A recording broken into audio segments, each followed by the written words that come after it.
Hoş geldiniz arkadaşlar. Hayırlı akşamlar, bol kazançlar. Umarım her şey yolundadır. Güzel bir hafta sonu geçirirsiniz. Şunları bir kapatalım, sonra açarız. Hem durumumuza bir bakacağız. Nedir ne değildir, hem de piyasaya şöyle hafta sonu için bir bakalım. Burada açık iki işlemimiz vardı. Onlar zararları devam ediyor olması lazım. Ee, En azından bir tanesi daha ağır bir zarardaydı. O azalıyordur diye tahmin ediyorum. Evet, o azalmış zaten. Burada kâra geçeceğiz hafta sonunda. Bu hesap kapanacak. Buradaki sürece bir bakalım nedir ne değildir. Bunu da değiştirmişler. Güzel. Sevindim. Bu 180 gündeydi. Yeni şimdi fark ettim. Evet. Güzel olmuş. Sevindim açıkçası. Ee, Son bir seneyi veriyor. O iyi. En azından daha böyle gerçekçi bir şey olmuş bizim açımızda. Yani benim kendi adıma nasıl diyeyim, kendimi görmek adına. Burada da zararımız azalıyor. Umarım kârla kapatacağız. Rainbow tarafına hadi geldik. Buradan geriye doğru gidelim sürece. Hep dediğimiz ayı bölgesindeyiz. Alım bölgesi. Buralarda alırsın. Biraz orta vade unutursun. FOMO tarafı da bu uzun periyot olduğu için hani burada işler kırmızıya doğru yakınlaştıkça dahil olmadınsa pariteye dahil olmazsın. Dahil oldunsa da satmayı veya karlara stop koymayı bilmek lazım. Son 24 saat güzel. Borçluların biraz üzüldüğü bir gün olmuş açıkçası. Ben iki işlemde de içeride olduğum için alarmlar kurulu takip etmedim açıkçası piyasayı. Zaten bugün de bir işten izin almıştım, dolaşmıştım birazcık. Kafa dinledik. Piyasa ufak ufak en azından dediğimiz seviyeye gelecek gibi. Evet, dün konuştuğumuz bölgeye gelmiş. Bunu da aşacağını bekliyorum hala. Eee, Gelelim 100. paritemizi bir alalım bakalım neymiş en azından. Aya. Buna da ne zamandır çıkıyor. Bir o çıkıyor, bir öteki çıkıyor. Evet. Bu şey olan mıydı? Çok geçmiş olmayan mıydı? Değil mi? Eee, 15 dakikalıktan bir alalım. Günlüğe gelelim. Evet, buna bakmıştık. Tamam. Alım için konuşmuştuk. Çok güzel bölge diye. Oraya da geldi zaten. 100. paritemizi eklediğimize göre hemen hızlıca şöyle bir bakalım. Hafta sonuna da giriş yapacağız. Yani şuradaki süreç benim için dün dediğim şekilde olmasını bekliyorum. 2.65'e doğru yükselmeyi. Zaten burası eğer test olarak kalacaksa artık 1.6'yı konuşmak lazım ama benim beklentim 3.60 civarına yükseliş. Zaten o şekilde de işlemdeyim. Olmayan şeyi biliyorsunuz, çok söylemem yani, gerek yok. Ee, Korku endeksimiz yarın burası 12-15 civarına gelir muhtemelen. Yani 12-14 o civarları görürüz. Tabii ki şu anki şey dünün yansıması, yarın o seviyelere gelir biraz daha. Ya bu altcoin sezon indeksi tamamen free takılıyor. Dominans tarafında bir düşüş beklentimiz vardı. Geldim oraya bilmiyorum. 50-57'lere doğru. Şu an 59, Ethereum 11. Alır tarafı da 31 olarak karşımıza çıkıyor. Gelelim bakalım Bitcoin, Ethereum, Ripple, BNB olarak devam eden bir süreç. Sonra Sol ve diğerleri diye giden bir süreç var burada da. Geldiğimizde şimdi buradan bakalım KAYA için alım bölgesi diye konuşmuştuk. 10 Ekim, yani buralarda o riski almak gerekir diye. Ne dedik? En azından 66'ya kadar şu seviyelerde biz konuştuk. Ondan sonraki süreçler böyle yukarı kar taşıma olarak devam edebilir. Bakın şu 70, e, yani yukarı doğru güzel bir kazanç getirir muhtemelen. Şuna bir bakalım şöyle. Evet, bakın. Aslında burada da dediğimiz şey birebir olmuş. Kanal diyorum, yükselen bir trendini çizdik. Hani takip edeceksek buraya kadar edelim diye de konuştuk.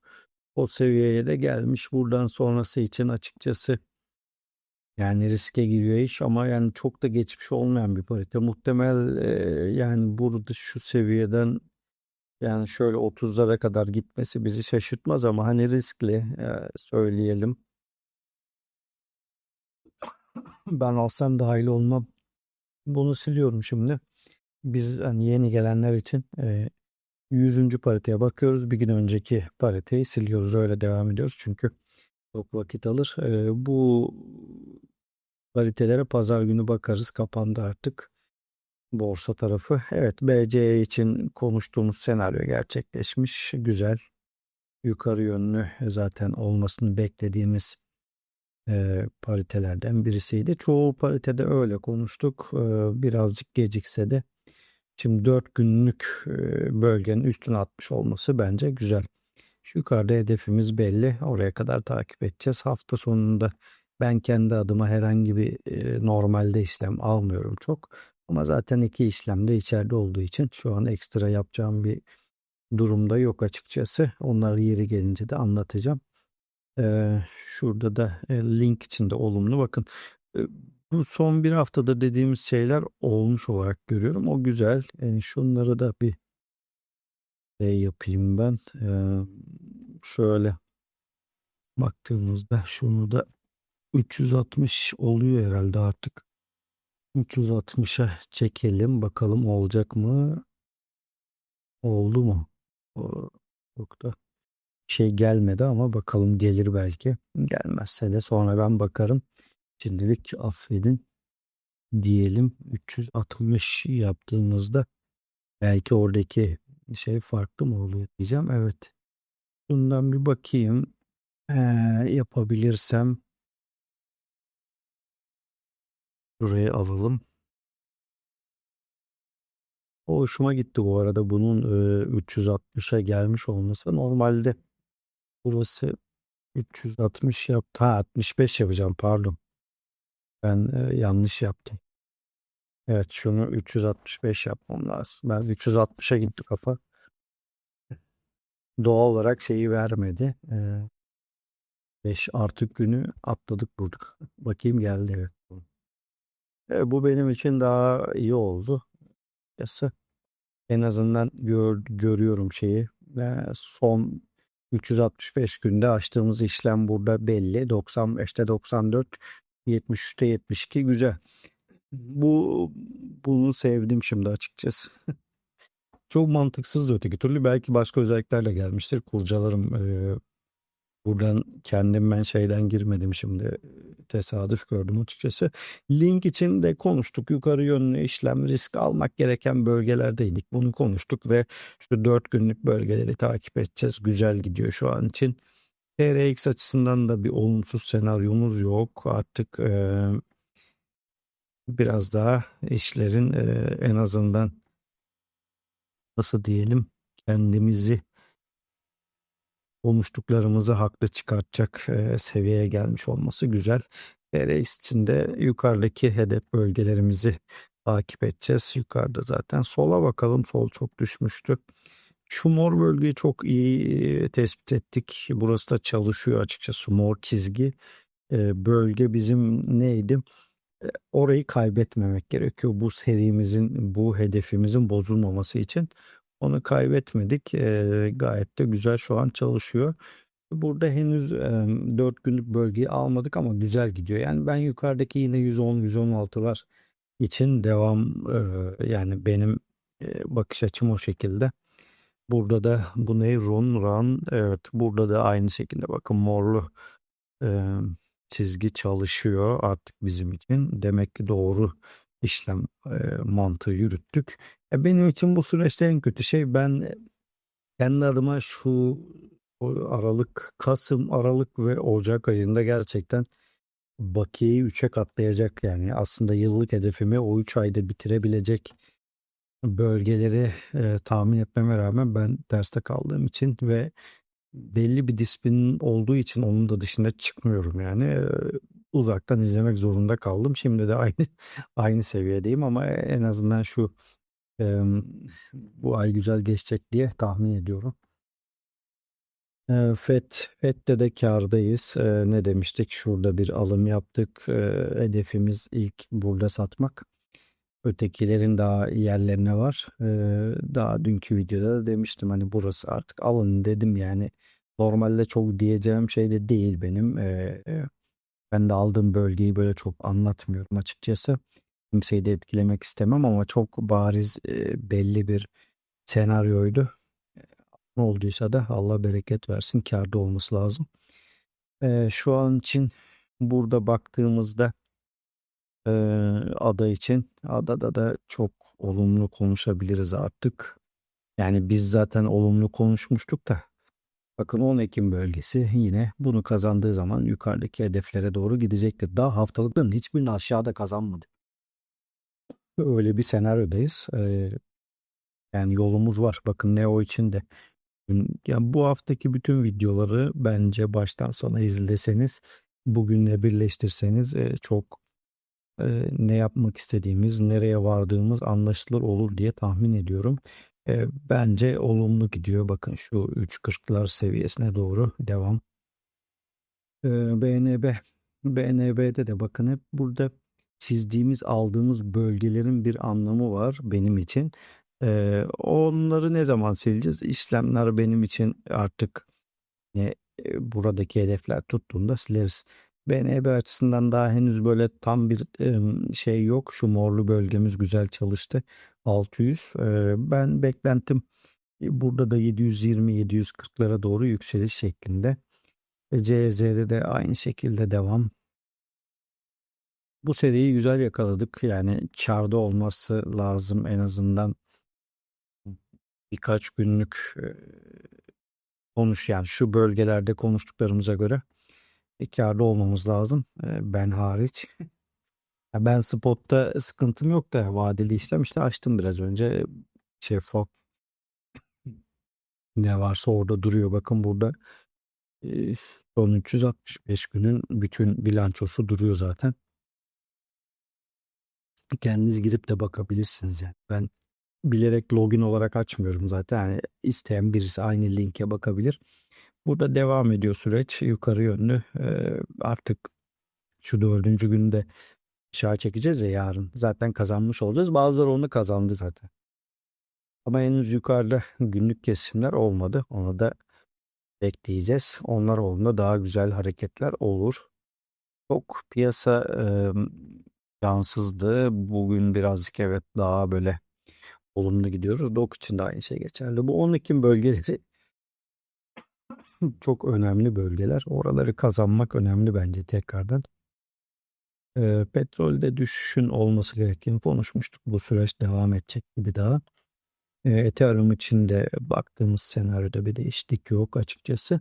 Böyle olumsuz ve aksi olan yani yanıldığımız şeyleri söyleyeyim ki çünkü onlarda bir yol haritamız değişir ama şimdiye kadar baktıklarımızda yanıldığımız bir senaryo yok. Ethereum için de yukarı yönlü devam edecek süreç belli. Yani burada da aslında doğru gittik. 2.60'lar ben tekrar şu 10 Ekim bölgesine doğru beklentim devam. Ee, Açıkçası Ripple için de aynı senaryodayız. Burada da yukarı yönü konuştuk. Devam etmesini bekleriz. Gidecek. Bundan sonraki süreçte pazar günleri güzel bir sunum gibi bir şey yapıp atacağım. İngilizce olacak gerçi o şeye okutturuyorum prompt girerek çünkü o kadar teknik şeyi de anlatmak biraz zor hem de çok vaktimi alır diye o çok daha hızlı oluyor benim için. Onu da böyle Türkçe altyazılı da veya işte dublajlı oluyor herhalde. Oradan takip edebilirsiniz. Yani hedefim tutarsa bu hafta deneyeceğim. İşte önümüzdeki haftanın paritelerini bulmaya çalışacağız. Birazcık belki onları yapacağız veya işte ilk 5'teki paritelerle ilgili durumları vesaire bütün senaryolarını Bitcoin için olacakları veya haftalık haberleri hepsini karman çorman böyle bir yani topladığımız bir şey yapmaya çalışacağım. Tabii vakit de lazım. Başarabilirsem yapacağım. Burada SC açısından da yukarı yönlü devam ediyoruz. Bir sıkıntı yok. Mor bölgemiz çalıştı. Eee, Bu ne? IOTA, evet, IOTA. Gel bakalım. Ağır aksak gidiyorsun, yine bizi üzüyorsun. Yani IOTA'da şöyle 3 senedir bununla işlem yaptığım için açıkçası hala aynı şeyle devam etmeyi düşünüyorum. Parite değiştirmek riskli olabilir benim açımdan. Buradaki sürecin de 75'te biteceğini, en azından ilk paritemde 71,5'ta galiba girdik orada. Şuralarda. Buradan sonra zaten kâra geçmeye başlayacak 75'e kadar. Eee, Yani aslında onu da 85'e kadar tutmak fikri de var aklımda ama bir kar alalım, bir para alalım, tekrar dahil oluruz diye düşünüyorum açıkçası. Dolar kazanmayı özledik. Buradan şu 75'te güzel bir dolar alacağız. Copy trade olan arkadaşlar için de geçerli. İsteyen varsa da işlemin devam ettirebilir ama kendi manuel olarak stoplarını koyarak gitmesinde tavsiye var. Hani dönüş olursa, benim çünkü alım yerlerim belli. Siz en azından karınızda stop olursunuz. Ben tekrar zarara geçmeyi göze alıyorum tabii ki. Burada Bitcoin için yine şu 60-65 bölgeniz çalışıyor. Ben yaklaşık işte bir 6 Şubat yani bir yaklaşık 7-8 gündür 75 hedefimle devam ediyorum o şekilde. Gümüş ve altın için ekstra söyleyeceğim bir şey yok. Düşüşün devamının bitmesini beklemek lazım gümüş için. Altında da bence henüz bir düşüş yaşanmadı. Dikkat etmek lazım. TL dolar için de aslında burada düşüş konuşmamız lazım ama yukarıdaki 45 bölgemiz hala duruyor. Total 2 topluyor, güzel. Yani şöyle bir senaryo var. Piyasa birbiriyle uyumlu gidiyor. Bu da bence gayet iyi bir şey. Burada da yükselişin en azından şu 10 Ekim ve sonrasına devam etmesini ben beklerim açıkçası. Bakalım total 2 için ne durumdayız? Burada biraz daha dirençli bölgeler var. Bakalım onlarda bir değişiklik var mı en azından? Evet, kazandığımız bir bölge. Daha tam, yani şu bölge bakın 938 artık bir kemik desteğe dönmüş gibi. Şurası önemli. Şurada bakın 1.4. Bu 1.4'ten sonra ne yapacak? Benim beklentim yine 1.18 doğru yükseliş. Burada ne konuştuk? Ne yapıyoruz? 10 Ekim'i kazandık. Muhtemelen şu siyah bölgeye doğru yükseliş mantıklı duruyor hala.